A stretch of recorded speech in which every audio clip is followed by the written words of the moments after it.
Hola, en esta ocasión vamos a hablar de la dimensión cultural de la globalización o de la relación entre globalización y cultura.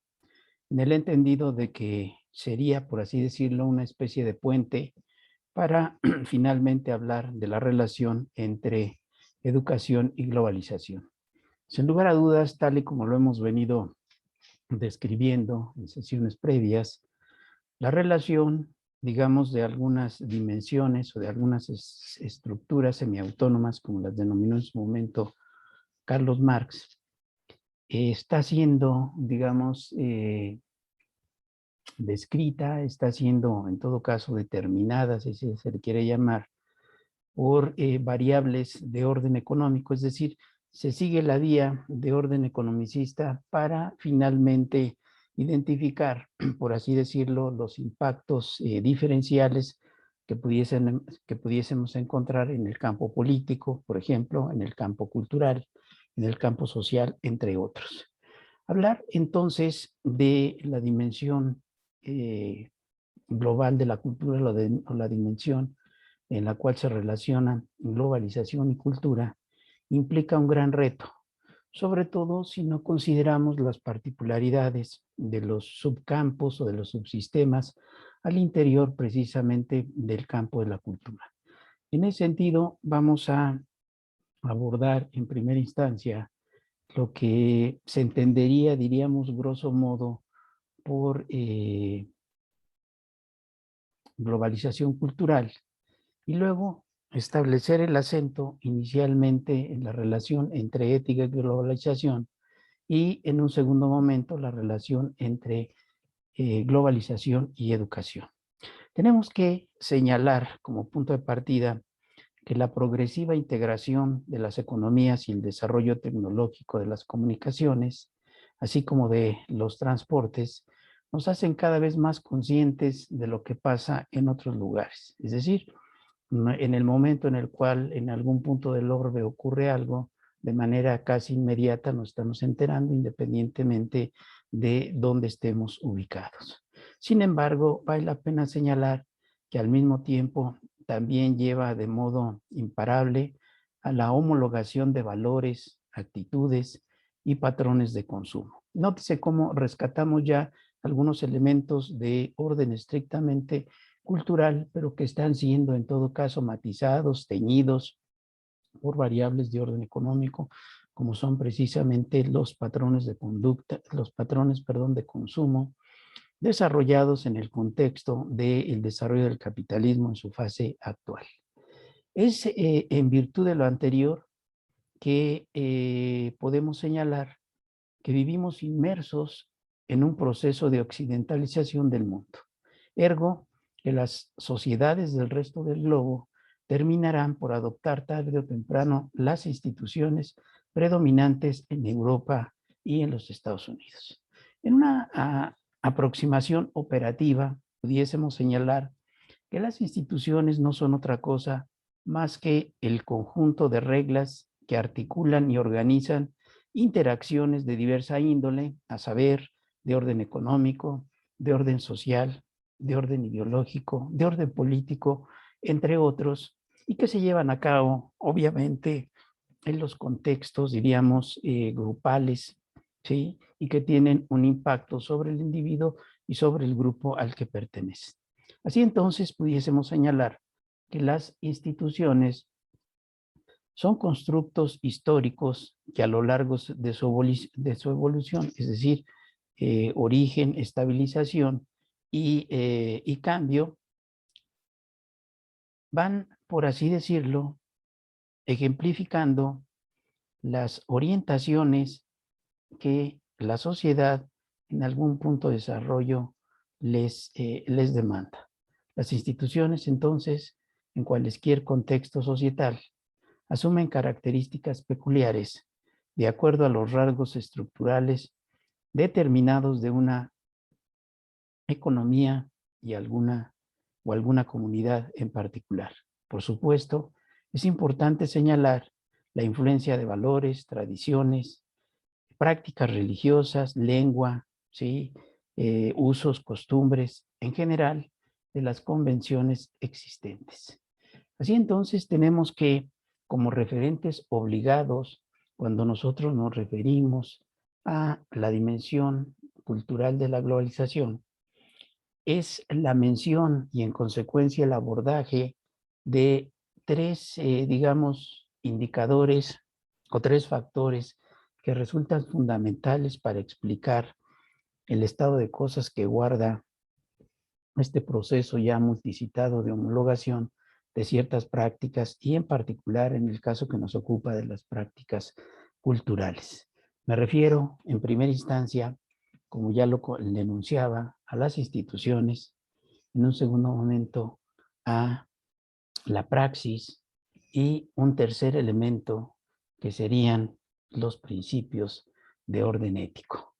Sin menoscabo, diríamos, de algunos de estos tres elementos, porque forman una amalgama que debe ser vista en su conjunto, partiríamos en esta sesión en particular de rescatar el peso específico que tendrían los principios de orden ético en el marco precisamente de la globalización. Para tales efectos es imperativo señalar que entre ética y globalización, ¿sí? Existe una fuerte conexión. Sin embargo, la conexión solamente puede ser capturada de manera plena a la luz de los procesos de desarrollo o, en términos generales, de devenir de las sociedades. Podemos decir, en ese sentido, que desarrollo y globalización tienen un vínculo particular que ha llevado a preponderar un conjunto, diríamos, de prácticas o de valoraciones que han llevado a subordinar, en todo caso, los preceptos de orden ético en este devenir de las sociedades. Así entonces, podemos señalar que el fenómeno de la globalización es un producto ocasionado por la aventura histórica de los países hoy por hoy llamados desarrollados, y que el proyecto de la globalización consiste, en todo caso, en llevar a cabo un desarrollo específico en el marco de las organizaciones estatales.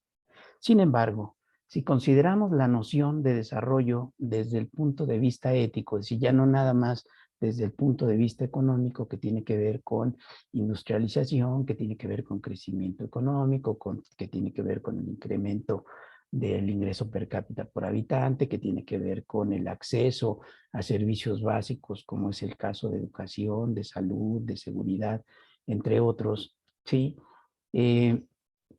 Es evidentemente importante que amén de ellos, ¿sí? Lo vinculemos en particular con esta dimensión que estaríamos rescatando de los principios de orden ético. Al respecto, conviene señalar que en este devenir, ¿sí?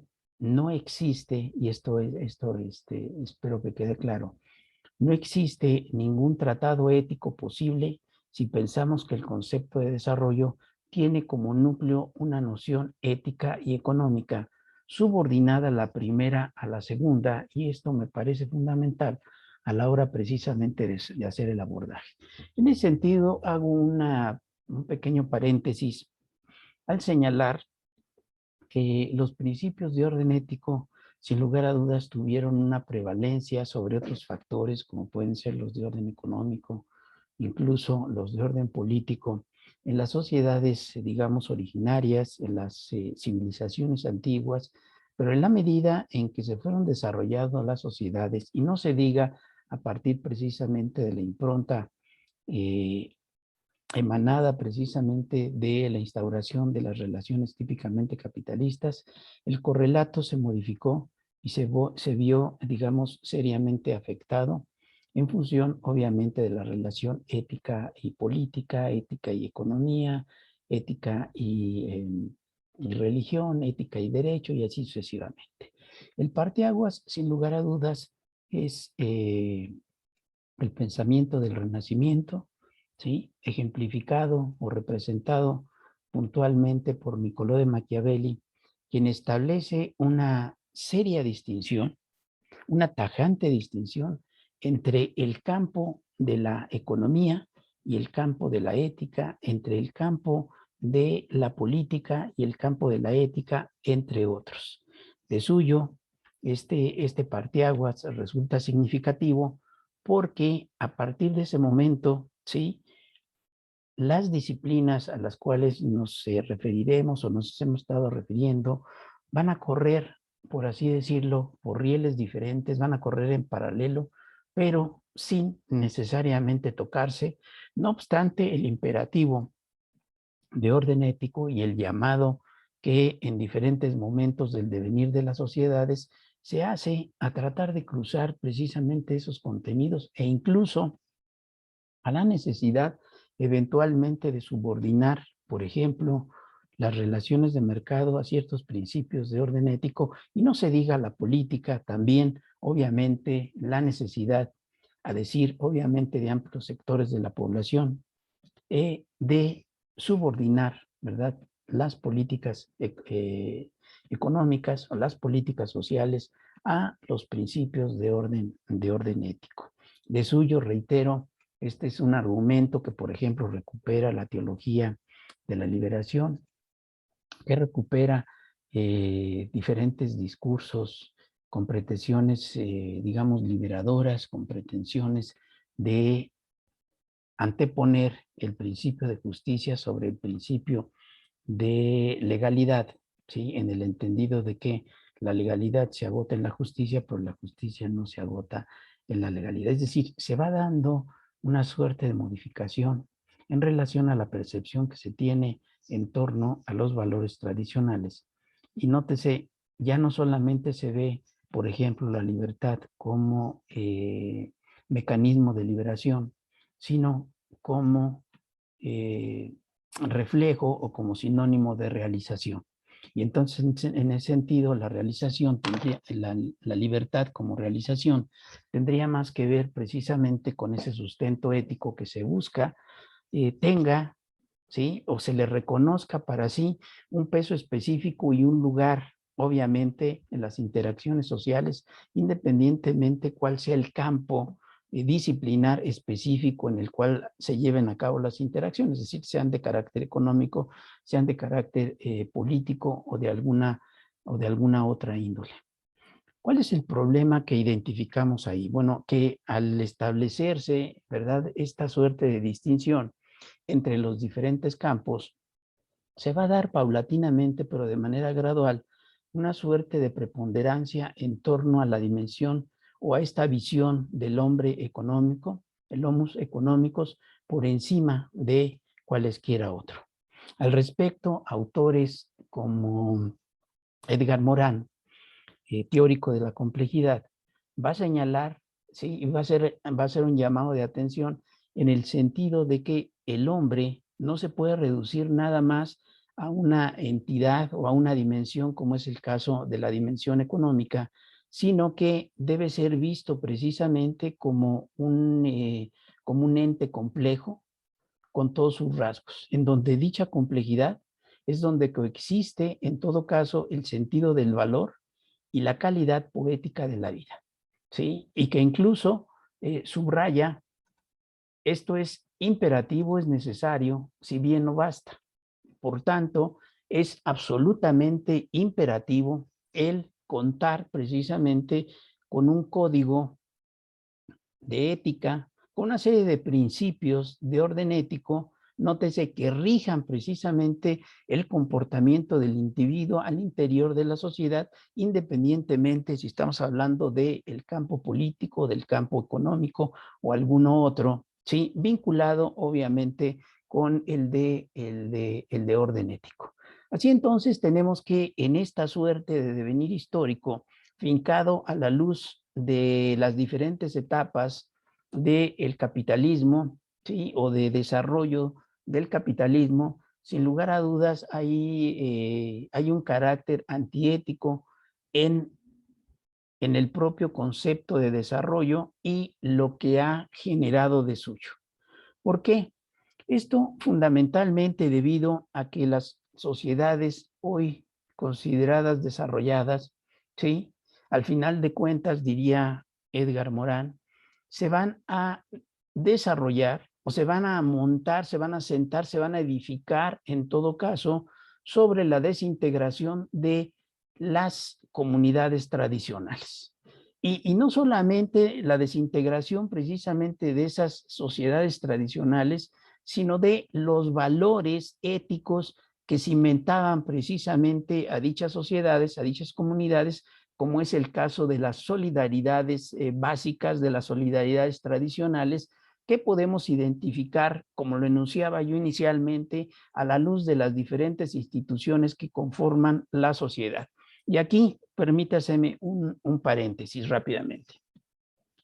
Partiendo, digamos, de visiones como las que desarrollan por ahí algunos colegas, como es el caso de Heriberto Spencer, entre otros, sí, debo mencionar también por ahí, por ejemplo, a Tal Cole Parsons, a Robert King Merton, quienes ponen particular atención en el papel precisamente de las instituciones, en el andamiaje estructural, ¿sí? Y en la reivindicación que eventualmente cada una de esas instituciones tiene a la luz de las funciones que le son inherentes en todo marco societal y que, tal y como lo hemos tratado de enunciar inicialmente, se van, por así decirlo, a corromper, se van a ver perturbadas, ¿sí? Fundamentalmente a partir del embate del capitalismo y de las condiciones sistémicas de este, o de los imperativos. Uno de los imperativos sistémicos precisamente del capitalismo es la búsqueda de la máxima ganancia bajo el mínimo esfuerzo. Entonces, si vemos que en las prácticas cotidianas, ¿sí?, de las sociedades denominadas desarrolladas, y que es reproducido también en las sociedades subdesarrolladas, si esta búsqueda de maximización se va a traducir obviamente en grandes asimetrías sociales, pero sobre todo, diría Morán, en el rompimiento del tejido social de las comunidades tradicionales y de los principios éticos que las cimentaban, que les daban vida. Y esto parte obviamente desde las unidades básicas, de las unidades institucionales básicas, como es el caso de la familia, como es el caso de la iglesia, como es el caso del barrio, en fin, las instituciones, diríamos, tradicionales que eran inherentes a esas sociedades y que hay quien diría, bueno, siguen estando ese tipo de instituciones, han proliferado, se han complejizado, ¿sí? Pero entonces, ¿qué es lo que ha cambiado? Y diríamos en respuesta a ello, ¿sí? Lo que ha cambiado, sin lugar a dudas, son esos elementos de cimentación que anteponían el interés colectivo por el interés individual o de grupo, cosa que hoy prima en el mundo, sobre todo en el mundo desarrollado, creando precisamente grandes asimetrías entre los diferentes bloques de países, por un lado los considerados desarrollados, por el otro lado los considerados subdesarrollados. Lo cual no implica, por cierto, y con esto cierro el paréntesis, no implica que estas mismas condiciones no se reproduzcan también al interior de cada uno de los países. Es decir, no solamente se da esta polarización en términos de conformar dos grandes bloques, sino también al interior de cada uno de los bloques. En todo caso, el capitalismo en su fase actual, ¿sí?, de neoliberalismo o de homologación bajo el precepto de globalización de las prácticas económicas, políticas, culturales, en fin, lo que ha producido es, por un lado, una riqueza insultante y por el otro lado, una pobreza humillante. Y que ha visto a la luz, obviamente, de los ojos del capitalista y de los ojos de estas organizaciones estatales denominadas desarrolladas, parecería algo natural. Algo natural en términos de la lógica del mercado, en donde obviamente, ¿sí?, la concurrencia en términos de los agentes productivos, la concurrencia entre los diferentes actores económicos, Evidentemente es asimétrica, es diferente. ¿Por qué? Porque no concurrimos en igual de circunstancias. No obstante que hay algunos economistas, ¿verdad?, que plantean que el mercado por sí mismo puede regular toda interacción, sea económica o no, creando obviamente diferentes mercados, que van desde el mercado del arte, el mercado literalmente de mercancías, sí, pasando por un mercado del amor, es más, sí, ¿por qué? Porque se plantea que en el mundo capitalista todo se vende. Valdría la pena preguntarse bajo la perspectiva de este paradigma de la complejidad y específicamente desde la perspectiva de Edgar Morin, si el conocimiento, si la educación también entraría bajo esta dimensión, o si no sería necesario, ¿sí?, o sería a contracorriente imperativo precisamente subsumirlo bajo ciertos principios de orden ético. ¿Por qué mi reiteración en torno a los principios de orden ético? Bueno, fundamentalmente por el hecho de que, uno, se trata de recuperar precisamente estos elementos, digamos que mantuvieron, ¿verdad?, debidamente cimentada y armónica las sociedades tradicionales, ¿sí? Y que, sin lugar a dudas, si existiera, si se estableciera una mayor correlación entre el campo económico y el campo ético, se sembraría, se sentarían las bases en todo caso para una mayor armonización en términos precisamente de los intereses del capital y los intereses del trabajo. Esto puesto, diríamos, en una dimensión, si se quiere, hasta eufemista, pero que sin lugar a dudas, sí, recupera o trata de recuperar lo que serían precisamente estas solidaridades concretas que, sobre todo, diría Morán, no pueden ser reemplazadas por estructuras burocráticas que regularmente privilegian a un segmento de la población y eventualmente perjudican, sí, o afectan a otros grandes colectivos. Y ahí es donde rescatamos un primer elemento de la problemática, ¿sí? Que la interacción humana, sobre todo en este marco de la globalización, ¿sí?, diría este teórico de la complejidad, debe recuperar en todo caso estos principios éticos, ¿sí?, y aplicarlos a los diferentes campos, sobre todo al campo económico y al campo político. Y no se diga, obviamente, en el campo educativo, en donde, para bien o para mal, conviene señalarlo, el conocimiento se ha convertido en poder y en consecuencia, ¿sí?, se utiliza también para reforzar esas condiciones asimétricas de las cuales ya hemos hablado, y entonces los países dependientes o atrasados en términos de tecnología, en términos de conocimiento, ¿sí?, en términos de avance científico y tecnológico,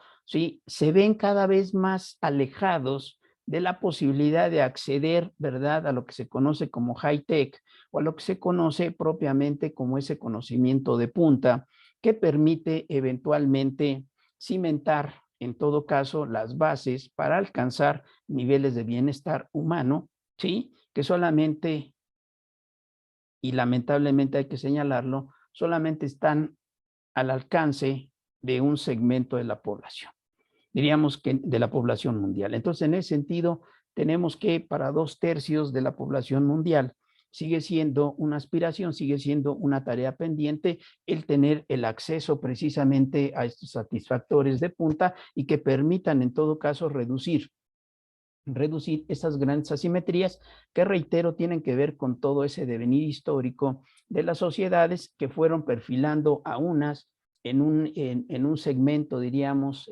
privilegiado y a otras en un segmento a todas luces asimétrico, ¿sí? O de debilidad, ¿sí?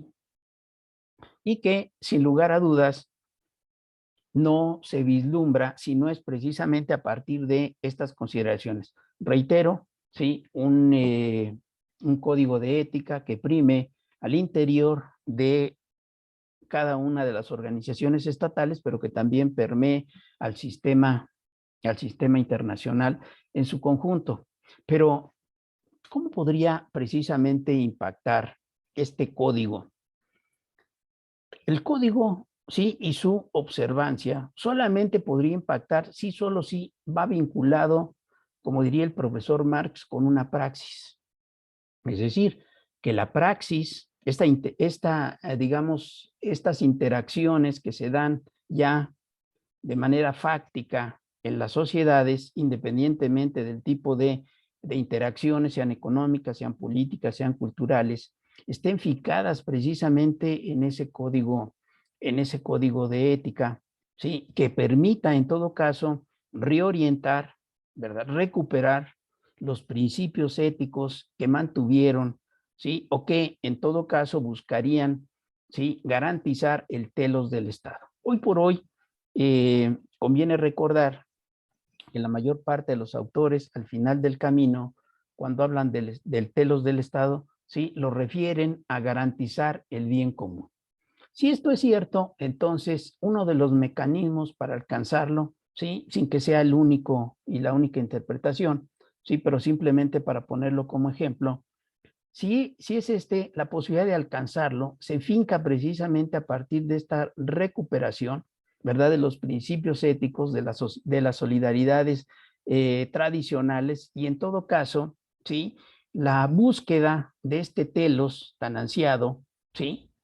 Que involucre precisamente el beneficio de la colectividad y no solamente de ciertos segmentos de la población o de ciertos segmentos de la población mundial, que se vieron favorecidos, obviamente, a partir de el momento en el cual se insertan en la lógica del capital y que evidentemente tuvieron, por así decirlo, una posición privilegiada porque no es lo mismo insertarse en ese concierto internacional del orden productivo internacional a partir de la esfera de la producción, como lo hacen los países desarrollados, que como lo hicimos los países denominados hoy por hoy subdesarrollados, a partir de la esfera de la circulación, en donde prácticamente los desarrollados ya nos marcaron, ¿verdad? Qué tipo de insumos, ¿sí? Estarían ellos necesitando, ellos demandando, y ya nos delimitaron con antelación la forma específica en la cual nos insertaríamos o pudiésemos insertarnos en términos precisamente de esos mercados internacionales, en el entendido incluso de que no participamos o no podemos participar en todos los tipos de mercado. ¿Por qué? Porque simplemente no tenemos las mercancías, no tenemos los productos que circulan, diríamos, de manera común, ¿sí? En ese tipo de mercados. Recuerden en ese sentido que el devenir precisamente de las sociedades y las luchas que se gestaron inicialmente, primero se dieron por el territorio, luego se dieron por cierto tipo de mercados. Hoy por hoy, evidentemente, tienen que ver, por ejemplo, con el mercado o los mercados de conocimiento, y es hacia allá, hacia donde apuntamos particularmente la relación entre globalización y educación, y que estaremos recuperando un poquito más adelante. En este devenir del cual hablamos, entonces, tenemos que al interior de los Estados-nación y obviamente también en el contexto internacional, se va a dar la conjunción de grandes ciudades que va a ser, por así decirlo, el prototipo precisamente de ciudad, de sociedad, que prima sobre todo a partir de la segunda mitad del siglo anterior, aunque tenía obviamente expresiones como tal ya previo a ese corte histórico. Las megalópolis entonces son un signo precisamente de nuestros tiempos, pero además son el marco, son el caldo de cultivo de lo que ya habíamos comentado. ¿Sí? Las grandes ciudades del desarrollo más adelantado están en un estado de desintegración del tejido social. Este es el elemento que sobre todo alarma a Morín al señalar precisamente que esta deshumanización, de lo cual hablaríamos también más adelante, o esta orientación particularmente de los intereses de los diferentes colectivos humanos, ¿sí? ha derivado en la conformación de grandes ciudades, ergo de megalópolis, en donde estamos, por así decirlo, más cerca, pero estamos más lejos. De tal suerte se ha venido dando de manera paulatina, pero constante, esta desintegración del tejido social. En términos generales, ha permeado, ¿verdad?, la percepción de la gente, pero sobre todo, sí, ha permeado la mentalidad de los jóvenes, en quienes ya no existe, y esto lo pueden corroborar ustedes con sus alumnos, con sus compañeros, no existe la idea de sentido común como un superego de la sociedad común. Aquí, evidentemente, parafraseando a Freud, desde la perspectiva moriniana, quien particularmente señalaría esa analogía, ¿sí?, recuperando un precepto de orden durkheimiano. Recuerden al respecto que Durkheim, en su obra, sobre todo La división del trabajo en sociedad, nos va a hablar, y en las formas elementales de la vida religiosa, entre otras de sus obras, nos va a hablar particularmente del hecho social y de los hechos sociales no materiales. Cuando habla él específicamente de los hechos sociales no materiales, va a rescatar esta idea del group mind, de las representaciones colectivas, de la conciencia colectiva, esto que en términos de Morin vemos, digamos, traducido a la luz de esta idea de superego común, ¿sí? Y cierra, diríamos, el cuadro Durkheim para hablar de hechos sociales no materiales, señalando la presencia particularmente de lo que él acuñó como social currents o corrientes sociales. No es quizás la traducción más adecuada, pero cuando hablamos de social currents nos estamos refiriendo precisamente a ese conjunto de percepciones, oleadas de entusiasmo, de enojo, en fin, ¿sí?, que son expresiones coyunturales de una sociedad y que reflejan en todo caso el ánimo, ¿verdad?, el espíritu que prima en esa sociedad. Y entonces tenemos que ese sentido cívico, por así decirlo, que se cifraba y se reproducía a la luz de las solidaridades tradicionales, hoy por hoy se ha venido rompiendo. Se rompe, diríamos, con esto que señala Morin como la construcción de las megalópolis, pero sobre todo con esta, digamos, proliferación de los intereses plasmados precisamente en esta etapa del capitalismo y reflejadas en las políticas económicas denominadas neoliberales. Así entonces, tenemos que, como elemento de refractación de estas políticas neoliberales, ¿sí?, y que tienen, como lo hemos venido comentando, como parteaguas 1970 hasta la fecha, ¿sí?, el último tercio del siglo anterior y contando, tienen un impacto particular en la percepción del sujeto, en tanto se va a privilegiar sobre todo el individualismo por encima de la colectividad. Así entonces, el desarrollo, conviene señalar, es al mismo tiempo desarrollo del individualismo, ¿sí?, algo muy bueno, ya que el individualismo significa autonomía individual, pero también se da en paralelo un desarrollo del individualismo egocéntrico, que es el que ha proliferado en la mayor parte del orbe, donde las agresividades individuales, el mercado, el provecho, ¿sí?, la búsqueda del placer, el hedonismo, amplían cotidianamente ese egocentrismo con la sed permanente de más y más consumo, lo que produce una desintegración de la ética.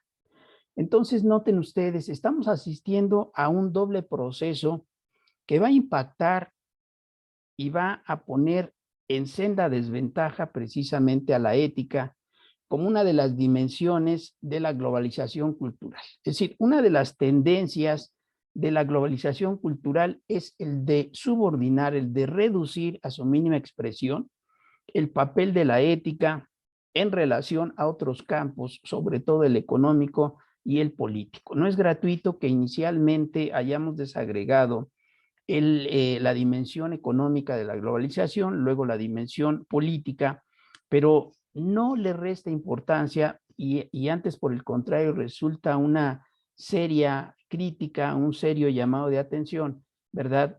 La dimensión cultural, la dimensión ética en relación a este embate de los preceptos de carácter neoliberal que se traducen o que se garantizan precisamente mediante este proceso de homologación de las diferentes prácticas. Así entonces, ponemos nuevamente el acento en esa desintegración, en ese rompimiento del tejido social de una de las virtudes heredadas de las civilizaciones antiguas y que se arraigó en las sociedades tradicionales, a saber, la hospitalidad, pero sobre todo en términos, diríamos, genéricos, lo que se conoce como la recepción del otro, la recepción del extranjero. Ese sentido que se le da, ese principio de reivindicación de el yo a través del otro, ¿sí? Y no del yo a través de mí mismo y conmigo mismo y para mí mismo, ¿sí? Esta tendencia, en todo caso, a ponderar, ¿sí?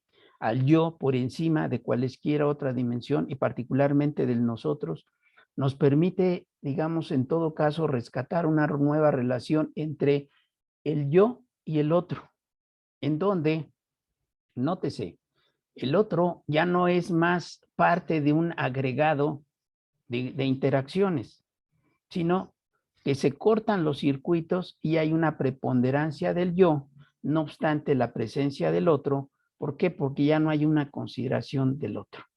¿Sí? Aunado a esto, que se traduce precisamente en una suerte de reforzamiento de este carácter egocéntrico y del individualismo, que por cierto también puede ser o es perfectamente ilustrado en el texto de Lipovensky o bien en los de Bauman, este último de las sociedades líquidas, en donde todo se torna líquido, diría que la ética tiene también esa característica. Pero Lipovensky, en su texto sobre la ética de la posmodernidad, va a rescatar particularmente cómo se da este rompimiento de los valores tradicionales, le llama él, y esta preponderancia del individualismo, del egoísmo, ¿sí? De una nueva ética, dice él. Una nueva ética que, sin lugar a dudas, deja de lado, transgrede, por así decirlo, los principios rectores de la ética y que rompe también los circuitos, ¿verdad?, de alerta o de encauzamiento que pudiesen existir, por ejemplo, entre la ética y la economía o entre la ética y la política. ¿Pero qué creen? No solamente nos enfrentamos a esta problemática, digamos, en términos de percepción. En términos duros, conviene señalar que el proceso de especialización propio del capitalismo se va a dar prácticamente en todos los sectores del trabajo y también en paralelo en todos los segmentos del pensamiento. Así entonces, el resultado es que tenemos una percepción fragmentada del mundo, una percepción fragmentada de las actividades que llevamos a cabo. Sabemos de lo que nosotros hacemos, pero no sabemos ni tampoco nos interesa ni identificamos cómo se puede vincular con lo que hace el de al lado. Y entonces se da, digamos, esta reproducción de las condiciones de aislamiento, no obstante estar más acompañados, y donde se pierde el sentido de realidad común en la cual todos estamos incluidos. ¿Sí? Y parecería como que no hay tal vinculación ya, pero simplemente baste recordar aquel principio que se le imputa al profesor Aristóteles de que somos animales sociales por naturaleza, ¿sí? El hombre vive en sociedad.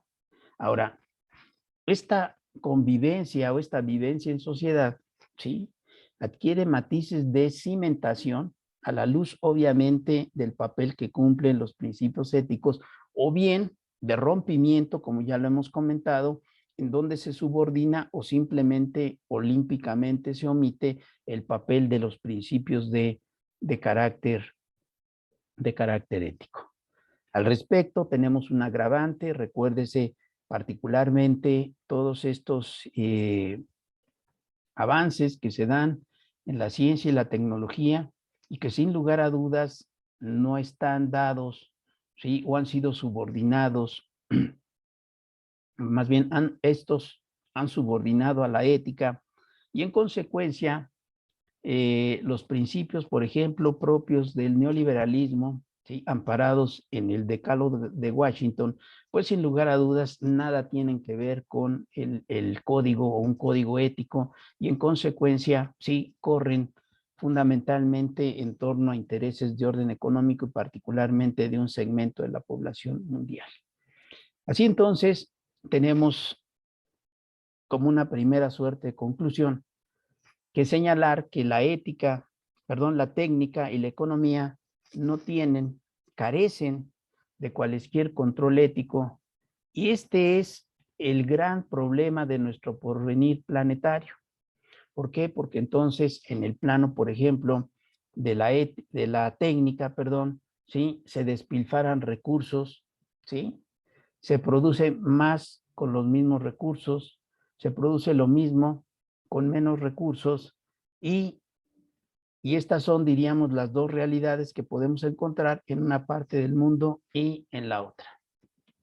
Vinculada la técnica con la economía, ¿sí?, se busca una mayor eficiencia económica, pero nótese, este impacto y ese beneficio lo tienen los países desarrollados y no lo tienen los países subdesarrollados, ¿sí? En otras palabras, parafraseando autores como Rui Mauro Marini, en el caso de la interacción que se da entre países desarrollados y subdesarrollados, se da una transferencia de valor por parte de los subdesarrollados hacia los desarrollados. ¿Qué quiere decir esto? Que en el caso, por ejemplo, de aquellos segmentos de la población mundial en donde se produce con mejores condiciones técnicas, se tiene la posibilidad de eludir la ley del valor, de tal suerte que cuando nos enfrentamos en el mercado internacional, hay quienes producimos, ¿verdad?, una mercancía en condiciones más favorables y en consecuencia, ¿sí?, el costo de esa mercancía es menor al que provee, digamos, un país subdesarrollado, no obstante que se trate de la misma mercancía, ¿sí? Y la única posibilidad, digamos, de mantenerte en el mercado a partir precisamente de estas condiciones asimétricas es mediante mecanismos tales como, ya lo comenté, la ilusión de la ley del valor o bien, ¿sí?, de lo que sería una sobreexplotación del trabajo, que es precisamente la estrategia en la cual se basan la mayor parte de los países subdesarrollados. Entonces, ¿qué se hace? Pues vendemos la fuerza de trabajo y la fuerza de trabajo se explota exhaustivamente, en algunos casos incluso más allá de los límites, físicos. Ahora bien, no obstante este carácter, diríamos, asimétrico, ¿sí?, esto no quiere decir que, si bien es cierto, ciertas sociedades tienen ventajas comparativas y ventajas competitivas producto de las grandes asimetrías y de el manejo, el desarrollo de la ciencia y de la tecnología, el desarrollo del conocimiento y que el otro bloque de países no lo tenga. Sí, no obstante ello, nótese, se da en ambos bloques un proceso de desintegración, de degradación de la calidad de vida, ¿sí?, que se ve reflejado en lo que se conoce cotidianamente como las crisis cíclicas de la economía, que no han desaparecido y yo agregaría, no desaparecerán, sobre todo precisamente porque se basan en estas grandes asimetrías y la búsqueda de la ganancia siempre va a estar prevalente, incluso subordinando, subsumiendo, omitiendo, ¿verdad? Conculcando los principios de orden ético, no se diga los de orden legal en muchos casos, los de orden medioambiental. Así entonces, podemos pensar desde el punto de vista económico que las crisis que se producen en varios puntos del orbe no se pueden considerar cada una como una excepción, sino como un accidente, sobre todo cuando existe un problema crítico fundamental en el modo económico del mercado mundial sin regulación hoy día y en el día a día. La única posibilidad, diríamos, de establecer una mayor racionalidad tendría que ver precisamente con esa recuperación de los principios de orden ético.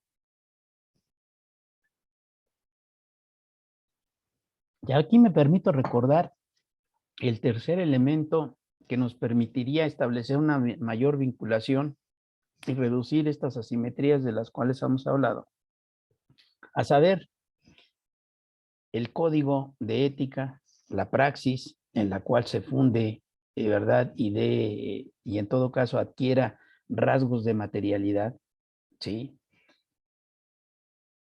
Ese código ético, y que mediante la praxis se reproduzca, ¿verdad? Esas condiciones en las cuales se preponderen ciertos elementos de racionalidad ética o de racionalidad en general en torno a las prácticas de orden económico, de orden político, de otra índole.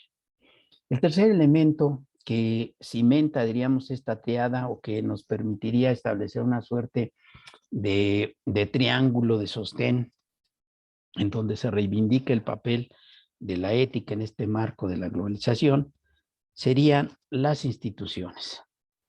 Como lo anuncié o lo comentaba de inicio en esta charla, las instituciones están llamadas a cumplir una serie de funciones, en donde el principio básico tiene que ver, y aquí hay punto de consonancia con Morin, entre otros, ya comentaba Parsons, Merton, el mismo Durkheim,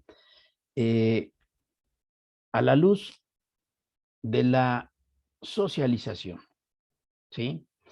Todas las instituciones, como lo comenté, tienen, por así decirlo, una serie de funciones que cumplir, en cuyo caso el elemento de vinculación de estas y la cumplimentación de dichas funciones solamente se puede cristalizar precisamente a partir de la socialización. Vinculándolo, principios éticos, praxis e instituciones, diríamos que la familia, como institución básica, tiene o está llamada a cumplir una serie de funciones. Por ejemplo, la socialización de los valores primarios. Entonces, si la familia cumple de inicio cabalmente con la socialización de esos valores, ¿sí? Vendrán otras instituciones, digamos, en términos del devenir de la vida de los individuos, que complementarían en todo caso esos valores, ¿sí? Los reforzarían y complementarían con los que les son propios. Por ejemplo, el caso de la iglesia, el caso de la escuela, el caso del partido político, el caso del barrio, en fin, todo el conjunto de instituciones en las cuales se participe. Pero si tenemos que se da un proceso de rompimiento social, un rompimiento del tejido social, pues particularmente se refleja en esos procesos de socialización. Y entonces tenemos procesos de socialización trunca o inacabada, en donde, nótese, contrario a lo que ocurría en las comunidades tradicionales, en las civilizaciones tradicionales, cuando alguna institución no cubría esas funciones, ¿sí? La que estaba al lado, ¿sí? Eventualmente cumplía las suyas y sustituía las que no se habían cubierto en la institución, digamos, vecina, ¿sí? O previa, dependiendo si lo estamos viendo a la luz precisamente de las etapas del desarrollo humano. Entonces, esto, reitero, se ve agravado precisamente por estas tendencias de orden individualista, de orden egocéntrico, en donde no existe más, ni siquiera como referente, ¿sí? Esas solidaridades tradicionales, esos principios éticos. Entonces, resulta fundamental, y aquí el llamado, el que cada una de las instituciones, ¿verdad?, socialice lo que le toca en términos de este código de principios éticos y que se refuerce a partir de las prácticas, ¿sí? Resulta sintomático, por ejemplo, el que a nivel, por ejemplo, secundaria, ¿sí?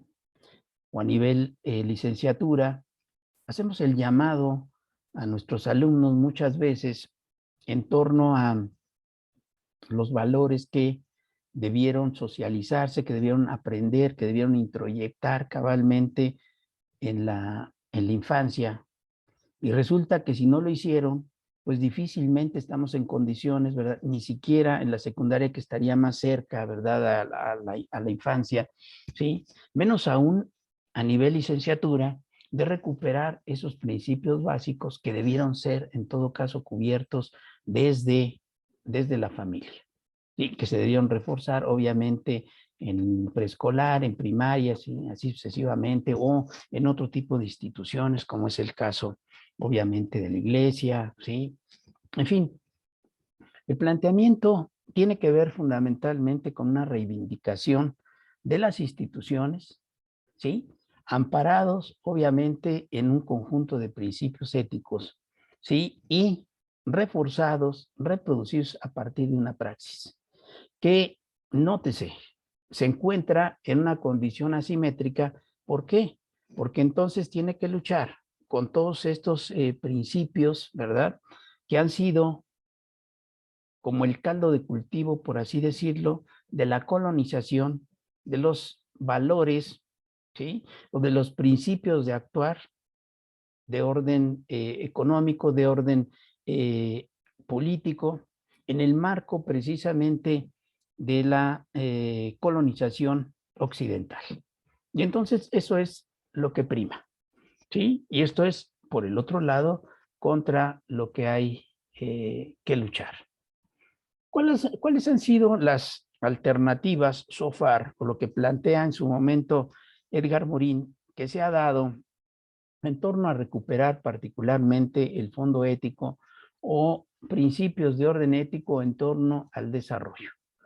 Por ejemplo, se han traducido en torno a estos intentos de implementación de lo que se conoce cotidianamente como el desarrollo sostenible, ¿sí? El desarrollo sustentable previo, en donde se reivindica un fondo ético, y este trasfondo viene particularmente de una preocupación de la humanidad en su conjunto, pero que evidentemente tiene que ver con una toma de conciencia de cuál sería el tipo de mundo, si es que vamos a heredar mundo a las siguientes generaciones.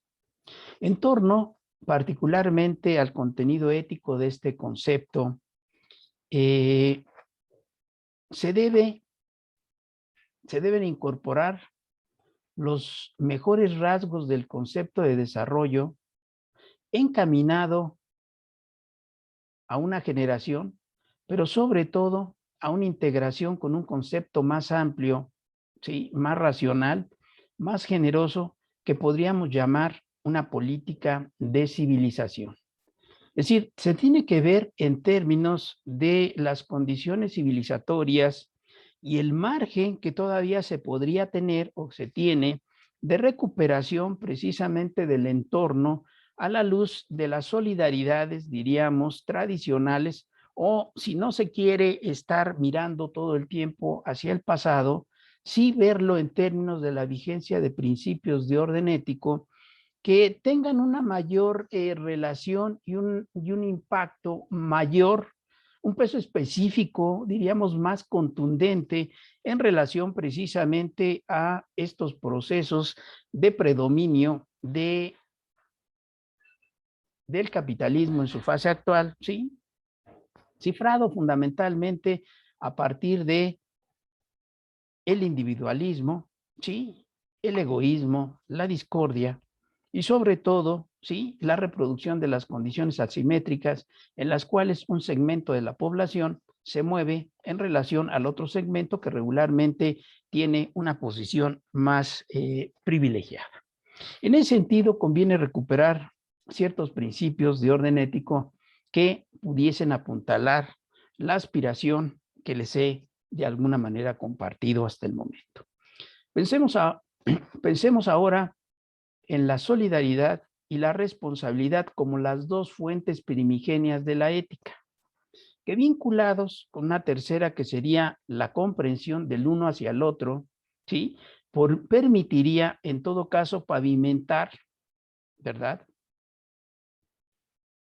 La vinculación entre el campo de la ética con el campo económico, con el campo político, con el campo educativo, y que correspondería, diría Morán, a una condición civilizatoria más humana y que respondería, por lo menos aspiracionalmente, al estado de cosas que guarda la sociedad en su momento actual, en donde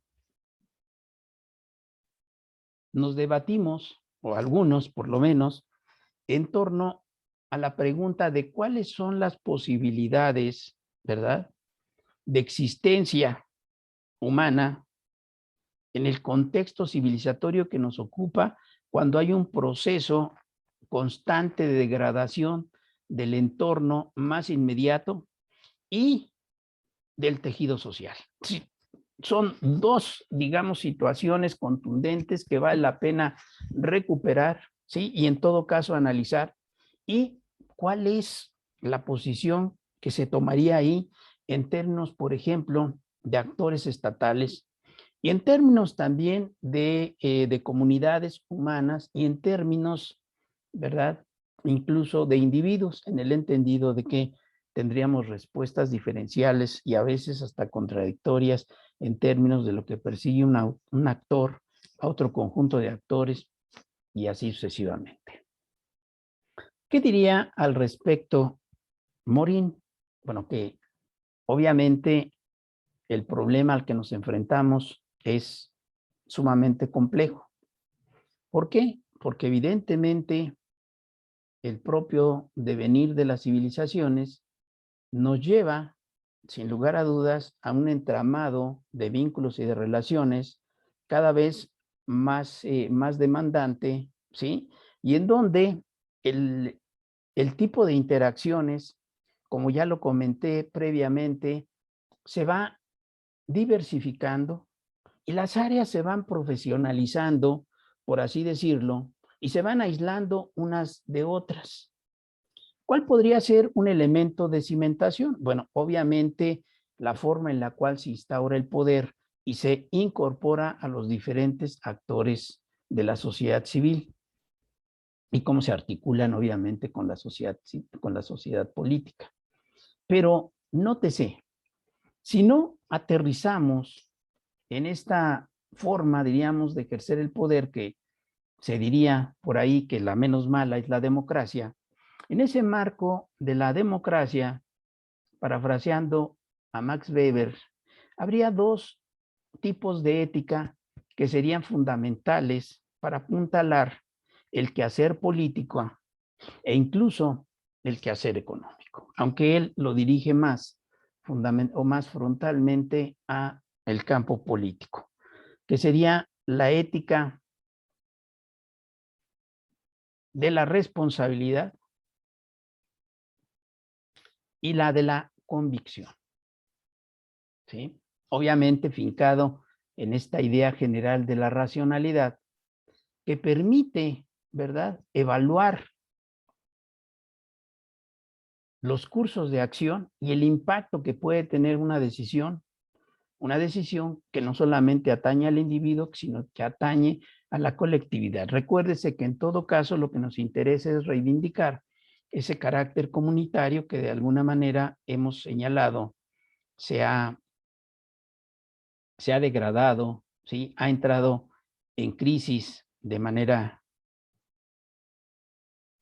frontal, de manera constante, y que es necesario recuperar. Sin lugar a dudas, la única posibilidad que tendríamos de reivindicar o de reorientar, digamos, estas prácticas que, si bien es cierto, están vinculadas con la ética, históricamente se han manejado por otra vía, pues tendría que ver fundamentalmente con el establecer esta vinculación y esta racionalidad entre el ámbito económico y el ámbito ético, en donde particularmente tendría relevancia sobre todo el sentido comunitario y la idea de cooperación por encima de cualquier otra premisa. En ese sentido, ha habido estrategias parciales que podemos encontrar, pero que solamente reproducen estos mecanismos, ¿verdad?, de alianzas, de agrupación entre países, y que sin lugar a dudas muestran intereses, ¿verdad?, pero que no han tenido, muestran intereses comunes, pero que no han tenido, en todo caso, un impacto trascendental en términos de la modificación del estado de cosas que ya hemos comentado y que nos encuentra, en todo caso, dividido al mundo en países desarrollados y países subdesarrollados. En ese sentido, la sugerencia, obviamente, es que mediante estos principios de orden ético se trate de recuperar y, en todo caso, revalorar la vinculación entre ética y economía. Siguiendo el pensamiento de Morán y su propuesta, él identifica que, a fin de producir una regeneración ética, se pueden combinar 4 caminos, 4 vías que tienen cada uno per se un valor ético. El primero de ellos es un camino de reformas institucionales para el desarrollo de la libertad, la igualdad, la fraternidad y la solidaridad. En ese sentido, el primer camino, nótese, trata de recuperar fundamentalmente estos valores tradicionales que, sin lugar a dudas, han sufrido una suerte de transmutación. Por ejemplo, comentábamos que no es lo mismo hablar de la libertad entendida como realización que entendida como liberación. Si bien es cierto, en algún momento, en estas sociedades que se vieron, digamos, en procesos de sometimiento, de sojuzgamiento, de esclavismo incluso, la libertad se significó o adquirió significado a la luz precisamente de un proceso de liberación, es decir, de emanciparse, digamos, de un orden opresor, ¿sí? A diferencia de lo que, cómo se consideraría ahora bajo esta perspectiva del paradigma de la complejidad, ya no visto solamente como liberación, sino como realización. ¿Qué posibilidades tendríamos las sociedades denominadas subdesarrolladas de realizarnos, ¿sí?, si las condiciones asimétricas en donde se privilegia al gran capital, se privilegia a los países desarrollados por encima de los intereses de los subdesarrollados, siguiera el curso que hasta ahora ha venido teniendo? Pues simplemente que este valor de la libertad como realización, ¿sí?, seguiría siendo una tarea pendiente, ¿sí?, para 2/3 partes de la humanidad. Y si quieren, nos remitimos estrictamente al plano latinoamericano, ¿sí? Nuestros países, obviamente, sufren en particular esta condición, pero en tanto no recuperemos este principio de orden ético y de darle y de resignificar cada uno de los valores, reitero, como es el caso de la libertad, como es el caso de la igualdad, ¿sí?, como es el caso de la fraternidad y de la solidaridad. Estos dos últimos, como los prototípicos de las sociedades tradicionales de nuestros pueblos originarios, que era, digamos, la divisa de cambio. el factor fundacional sobre el cual, ¿sí?, la ética tenía un impacto específico sobre los otros campos, y en donde se daba de manera puntual esta relación entre los tres factores que ya he comentado, que aspiracionalmente debían cimentarse, ¿sí?, y sobre ellos construir una nueva realidad societal, o una realidad societal alternativa, a saber, el código o los principios éticos, la refundación del andamiaje institucional, la recuperación de las funciones básicas de las instituciones, ¿sí?, y la praxis, ¿sí?, en donde obviamente la praxis adquiere carta de naturalización si solo si se funda en esos principios ya señalados y obviamente en otros tantos que tienen que ver con estos espacios en los cuales las nuevas generaciones se mueven, pero que al final de cuentas van a recuperar o van a caer en alguno de estos principios tradicionales. Tradicionales en el sentido de básicos: la libertad, la igualdad, la fraternidad, la solidaridad. Un camino que estaremos explorando la siguiente sesión tiene que ver particularmente con una reforma educativa o una reforma educacional. Sin lugar a dudas, uno de los caminos que parece más viable, más asequible, pero que se ha visto históricamente entorpecido, sobre todo por dos grandes factores. Uno, las tendencias a la homologación y a la colonización, ¿verdad?, de los países desarrollados en esta materia. Y la otra, por los desencuentros que se dan al interior de las organizaciones estatales subdesarrolladas. Particularmente rescataríamos el caso mexicano y de cómo el proceso de reformismo del Estado, o específicamente de algunas políticas de Estado, parece ser o se convierte en la moneda de cuño corriente, de tal suerte que cada grupo gobernante, cada sexenio incluso, sin que cambie muchas veces los colores del partido dominante, ¿sí?, quieren hacer su reforma, y el otro viene y hace su contrarreforma.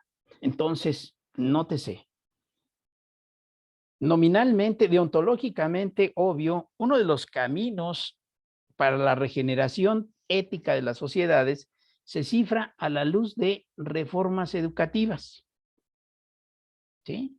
Pero ¿qué pasa cuando la reforma educativa se convierte en un botín o en el botín de unos cuantos y sobre todo en el plano, diríamos, nominativo, en el plano formal, ¿sí?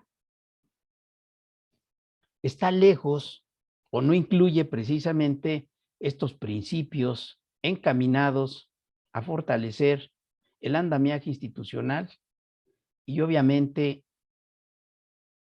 la praxis ya señalada.